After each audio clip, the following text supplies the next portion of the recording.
More breaking news, in fact, coming in now on the broadcast. We are learning about that cyber attack now that has taken place, in fact, in Iran.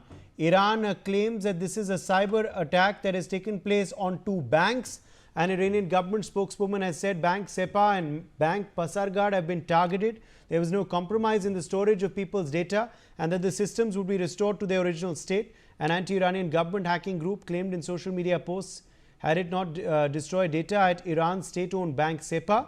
The group known as Gonjeshke, Darande or Predatory Sparrow have hacked the bank because they accused it of helping fund Iran's military. According to one of the messages posted online, the hack comes amidst increasing hostilities between Israel and Iran after Israel attacked multiple military and nuclear targets in Iran last week.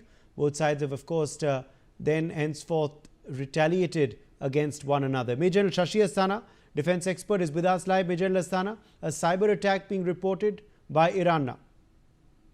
Certainly, in fact, warfare of today is a multi-domain warfare, and all instruments of power and all instruments of the combat power are being used. Now, these are non-kinetic measures, which I'm sure the Western countries, that is Israel, supported by America, are much better off as far as the capabilities of Iran are concerned. So, Iran certainly will be facing a fair amount of problems from the non-kinetic measures of Israel, in addition to the kinetic measures which are being implemented. The second issue is there is certainly a hike up as far as the targeting of each other's targets are concerned, military targets as well as strategic targets. But what is likely to happen is the biggest game changer is going to be how the US is going to go through the dilemma which the US is facing right now, whether they should give the bombers to Israel or not, because that's the biggest question mark. Israel by itself can destroy most of the surface elements of all the nuclear plants, but getting inside into the hills as well as into the tunnels, that capability Israel doesn't have, and therefore that is required by the Americans. And as far as America is concerned, their dilemma is, if they do it, then all their bases in the Middle East are subject to Israeli bombardment, and their air defense is not as strong as the air defense of Israel is.